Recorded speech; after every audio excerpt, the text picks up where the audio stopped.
On the bleak Romney Marsh, there are few signs of habitation. But look carefully and there are clues that reveal this part of England was not always so deserted. Abandoned buildings stand in the middle of fields.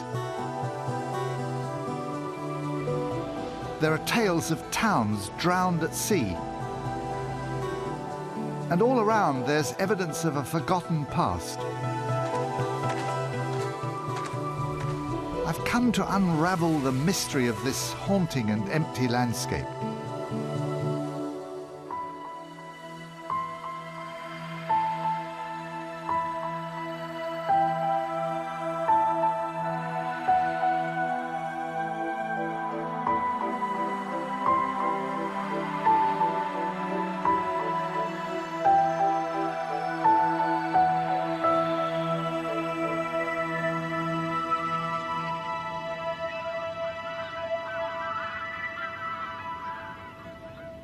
This low-lying landscape at the extreme southeast of Britain looks timeless.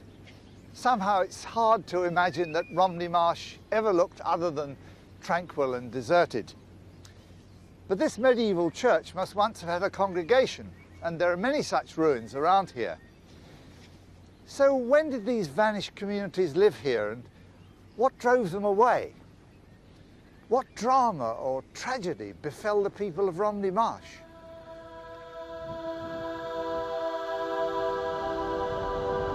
Evidence is still emerging of the settlements that once dotted the marsh. Near the town of Lydd, digging at a quarry is revealing signs of early occupation. In charge of the excavation is archaeologist Luke Barber. We've been here since 1991, and in fact, this water-filled gravel pit you can see here, we've looked at all this area underneath here, right the way over to the plant site here, where all the conveyor belts are. Before the gravel here is extracted, the topsoil must be scraped away. And it's at this stage Luke's team has a chance to look for signs of occupation. In marshland like this, the most obvious sign is drainage ditches. So, what's the result here? Well, it looks like we've picked up one of our medieval ditches. You can see the dark soil. Well, that's one edge of one of these infill ditches. You can see there's a lot of organic material in there.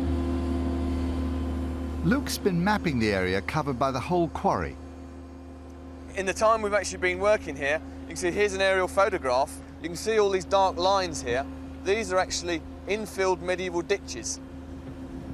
It's quite a dense pattern, quite small fields. Yeah, the fields are very small. And if you look here, this is actually a plan we've made of the whole area. All these black lines are infilled medieval ditches, and you can see, yes, the fields are very small. That would actually help with the arable cultivation. So a lot of people living here? There were, yeah, certainly. I mean, in this area alone, there is at least 3 medieval farmsteads. Drainage ditches are vital for any settlement on the marsh.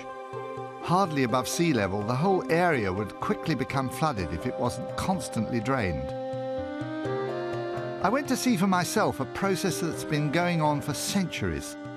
Water coming off the fields can be routed and controlled as it flows through a network of ditches. It's then fed out into bigger channels, which carry it onwards towards the sea.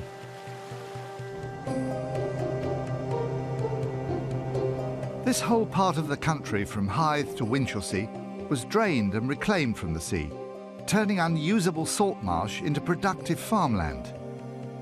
But it's the southern part which seems to have suffered most from whatever tragedy overtook the people here.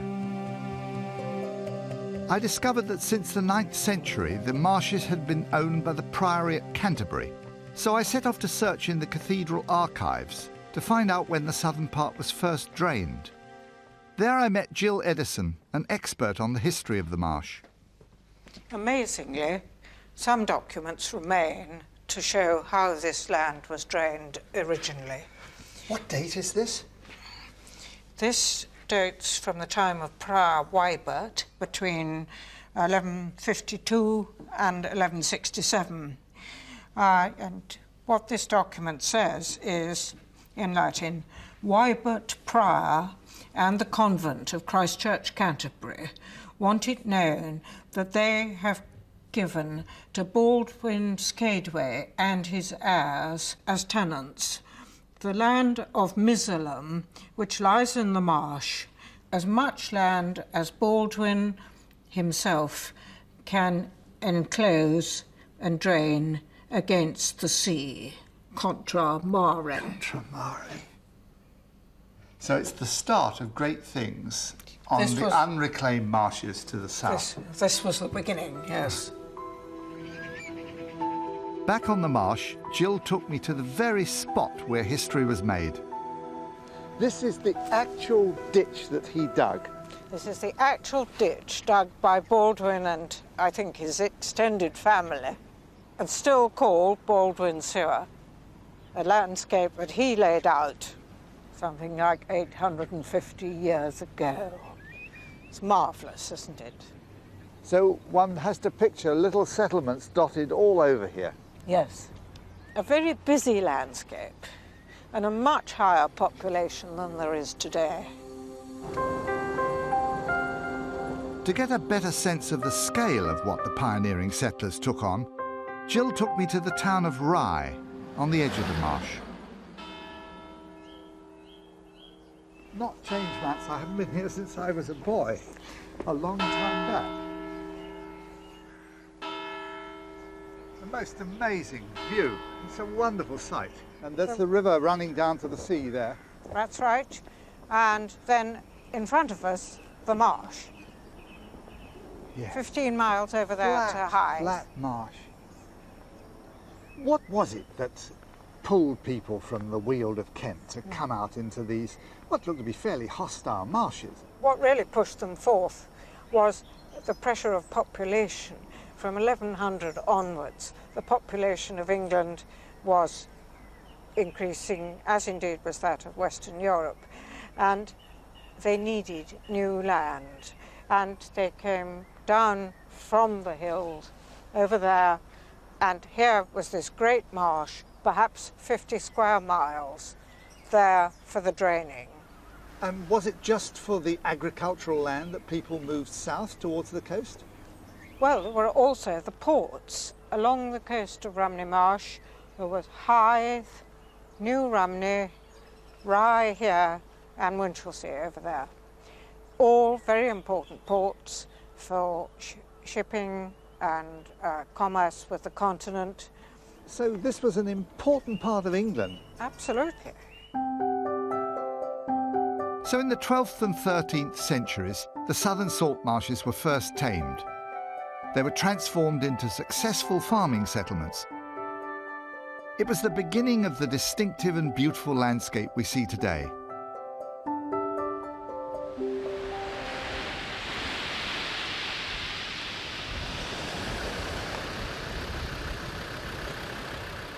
So what can have happened to have upset these prosperous communities? It must have been something pretty powerful. And for sure, the most powerful force around here is the sea.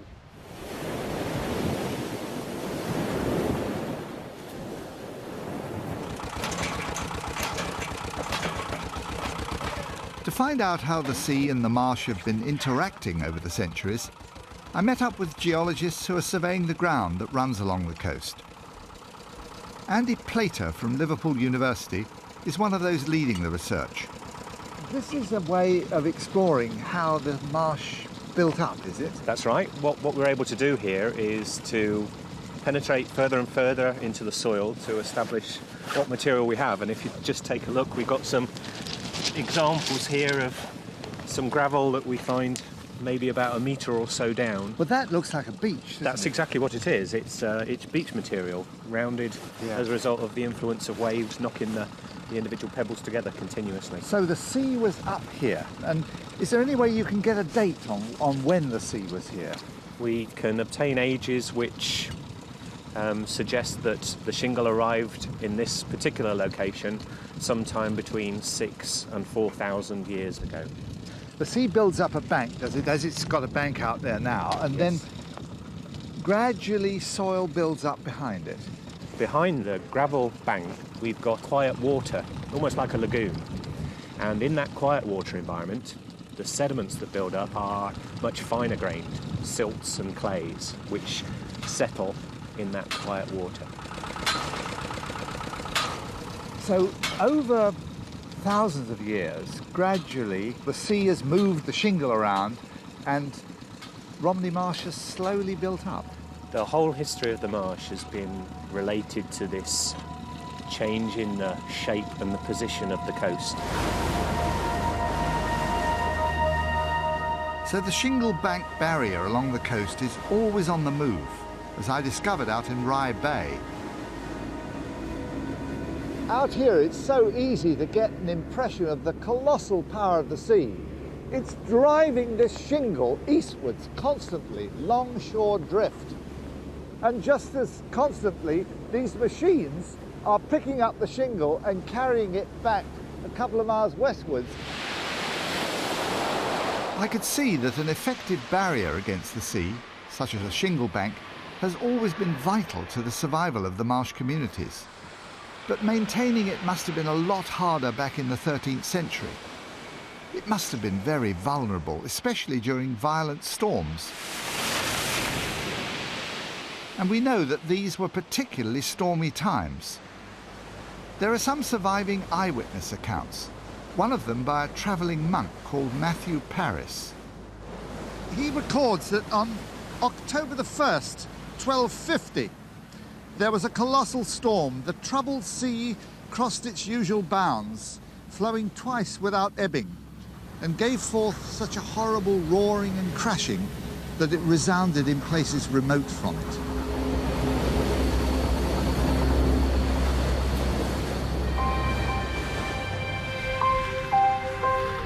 That storm was rapidly followed by others. Was this the key to the tragedy that overtook the people on the marsh? Archaeologist Mark Gardner has combed the fields just behind the sea barrier for evidence of what happened. What clues can you pick up from a field like this? Well, we're actually walking upon a shingle ridge. But this had been reclaimed land. They were farming here. It had been reclaimed land, but during the 13th century, the shingle barrier, which had been protecting the marsh, broke down and allowing the sea to flood this area. And the sea actually swept in here. It did, and here you are. We've got actually shingle, which is exposed here and there. Yeah. There's bits of beach pebble, isn't it? That's so right. the sea came in. The sea came in, you can see how the shingle was thrown in, and you can see the curve of it going round there. Gosh, how far did it go in? Oh, several miles beyond here. People were living and working here. And That's right. they just had to abandon it, presumably. The land was abandoned and it reverted for 200 or 300 years to salt marsh. So in the 13th century, violent storms breached the shingle barrier, and much of the land which had so recently been reclaimed was flooded again. 5 miles inland, Mark showed me what had finally halted the sea's advance. So the sea came right into here. Yes, this wall, which had already been constructed, was reinforced as it became increasingly clear that there was a danger of flooding. And they built this wall as a barrier to the sea and raised its height so that it would act as a second barrier. I mean, look at the extent of this. It's winding away over the marsh. Well, I think it's amazing. I mean, it must have been a huge project to dig out the soil from the ditch behind it and pile it up here. It must have involved hundreds of men for, well, a long time. And the wall worked, did it? The wall worked and the land there was saved entirely from the sea. It's astonishing to think of the sea breaking in this far. It is an incredible thought, and in fact you've got very clear signs of the way the sea did eventually come in, with a clear difference in height on that side. Yes, it's higher here than it is here. That's it, and the land here has had the silt piled up against it by the sea.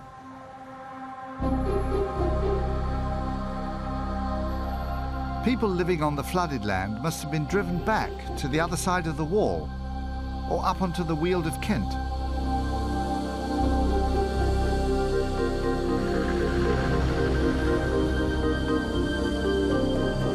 But how did those devastating storms affect the major ports along the coast? I set off for New Romney.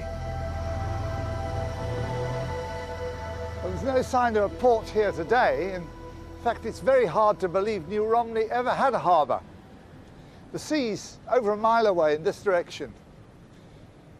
In fact, we know that the great storms of the 13th century destroyed the harbour here. But there are certainly signs that the sea had a major effect. It brought in colossal amounts of silt, which covered the town. This is the present-day ground level, but to find the original level, we have to come a metre down into the church, which was built about 2 centuries before the storm struck. But we can be sure that the sea must have surged into this church. And here, over 700 years later, are signs of the level that it reached.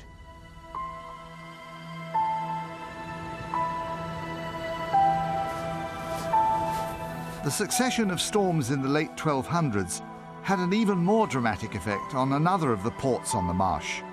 It's difficult to imagine now, but somewhere out there in Rye Bay was the thriving port of Old Winchelsea.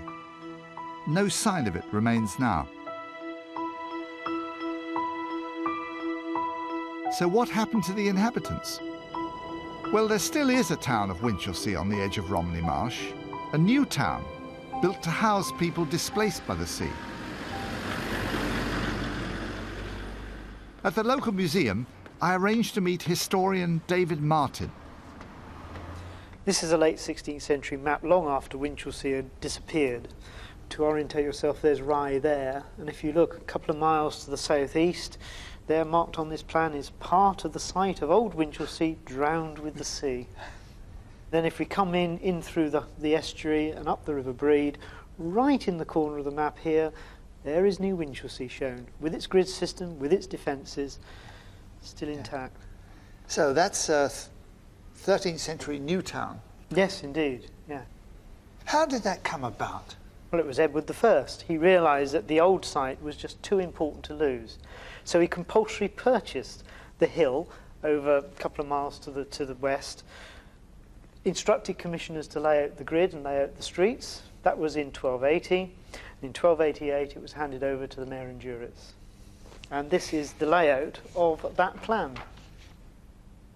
You've been able to reconstruct all those plots from records. Very lucky, we got a detailed rental of 1292. And so there you can see the town laid out, and there at the northern end, just below the cliff on the edge of the Breed, there are the harbour plots. And that was a key part of Winchelsea's life. Indeed, that was what gave Winchelsea its success. I was amazed to discover that Winchelsea had risen again, and at least for a while, became a success story on the edge of the drowned marsh. Like its predecessor, it became a major port, specialising in the wine trade. The sites of 50 medieval wine vaults can still be identified. So we're going to have a look at the largest of the wine cellars that still survives. Underneath this ruined building? Yes, indeed, the same size as this building. They're all vaulted.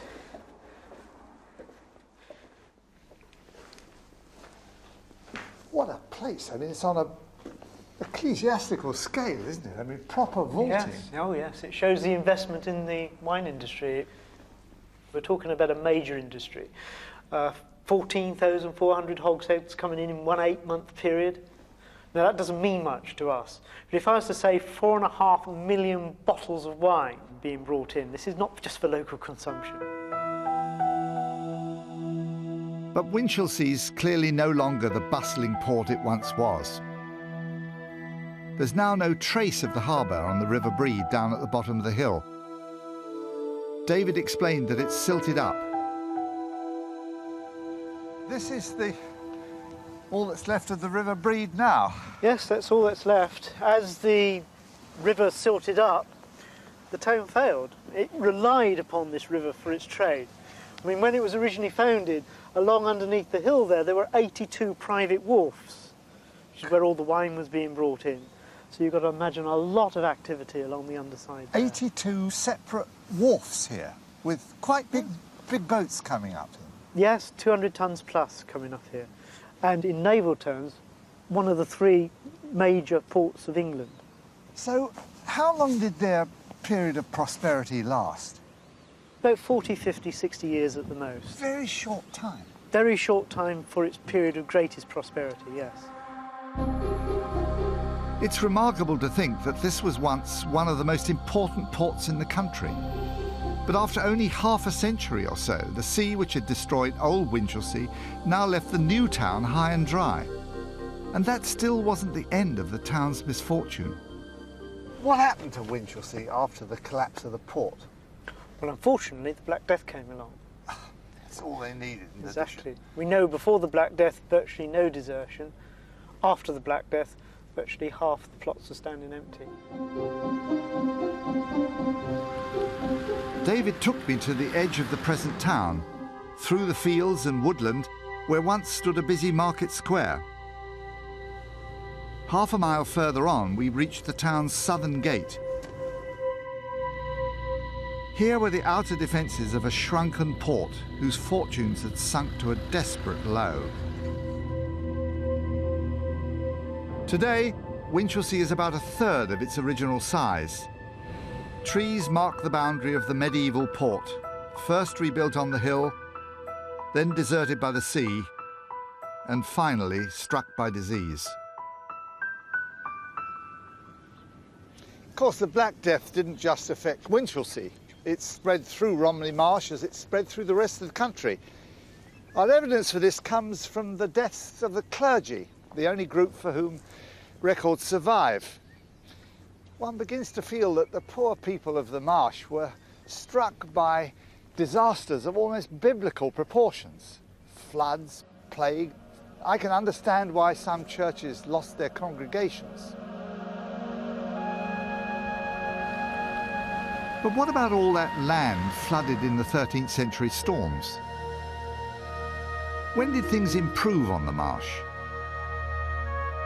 I returned to talk to Mark Gardner on the man-made wall that marks the limit of the 13th century flood. Did they recover after the Black Death? I mean, how did things go here? Well, this area remained flooded well into the 15th century. It remained a salt marsh. But finally, at the end of the 15th, the beginning of the 16th century, they built embankments and they reclaimed the land. But when they reclaimed it in a totally different manner. They divided the land up into large fields, and they were able to graze these fields with sheep, which they introduced. This was a way of reclaiming the land, but needing fewer people. That's right. With the sheep here, it only needed a shepherd to look after quite a large area of land. So this was the start of the Romney Marsh sheep industry? That's right, yes. So by the 16th century, the population had recovered enough to enable widespread sheep farming. And in the landscape, you can still see reminders of the solitary life of the shepherd.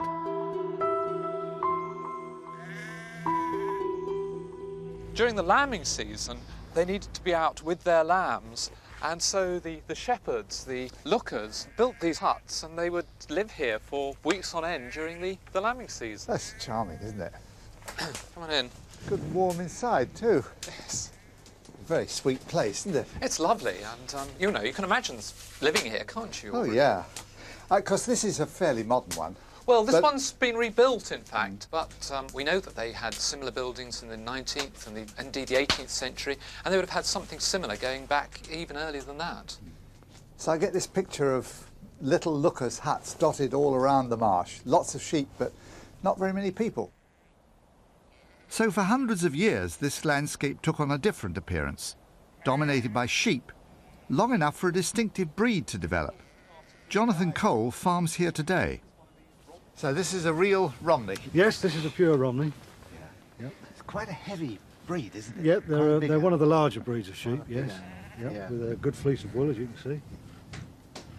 Yes, it's slightly wavy texture. Yes, those crimps, that is a sign of quality, yes. Yeah. This breed's been living on the marsh for hundreds of years. Yes, for centuries. They've developed gradually and suit the area perfectly. Yeah. And you get some meat off them too? Yes, they're a very good dual-purpose breed for wool and meat, yes. So, was the marsh finally tamed? Did the population now slowly recover? I discovered that wasn't to be. the long-suffering people were now faced by a new threat, as I learnt from historian Mary Dobson. Well, they got some sheep established in the reclaimed land, and one rather hopes that they would have had a period of peace and stability thereafter. Far from it, no. In fact, by reclaiming the land, they created conditions that were ideal for mosquitoes, breeding mosquitoes. And this mosquito actually carried malaria. Malaria? Malaria. One thinks of it as a tropical disease. Yes, yes. It was a form that's not as fatal as the form that you find in the tropics, but nevertheless it wreaked havoc on the marshland populations, and mortality rates in the area were extremely high, and people really did suffer from what they called the ague. And you've evidence that it really was worse down on the marshes. That's right, yes. I've actually done a study which I called Contours of Death, because the contours of death match the contours of the land. And if you look at the low-lying areas, death rates were really very high. Where we're standing here, it was much healthier, death rates were lower. So you get the undulation of the landscape following the patterns, the contours of death. By looking at the parish registers, it seems that probably from the early 17th century, mortality starts to peak. People are suffering from all sorts of other diseases. Populations are generally unhealthy, and malaria really is the final straw for the marshland populations. I can see how this might have happened. After reclaiming the land as sheep pasture with just a few shepherds needed, there was probably not enough manpower to keep the drainage ditches clear. The stagnant water would then have become home to the mosquitoes that carry the malarial parasite. Did they make an association between stagnant water and the ague? Well, it's very interesting because the word malaria, mal-area, literally means bad air. And what they believed was that it was the bad air that caused the disease, and the marshes were stagnant, they were smelly. And they thought that by getting rid of these stagnant areas, they could actually improve the health of the population. They were right for the wrong reasons. That's right, yes. Mary explained that once the poor drainage had been tackled, health on the marsh improved. The turning point was the cutting of the Royal Military Canal. Built for defence in the early 19th century, it became the most important drainage channel to the sea. By the end of the century, the mosquitoes and the malaria had gone, but the population never recovered. This empty landscape is the product of 800 years of difficult and sometimes violent history. We all have to combat the forces of nature from time to time, but the Romney Marsh people have had more than their share: storm, floods, disease. People may have left the marsh, but the landscape they battled the elements to create lives on. Now modern agriculture has led to larger fields, worked by even fewer people. The big farms are here to stay, and the marsh will remain empty. It will keep its wonderful bleak beauty.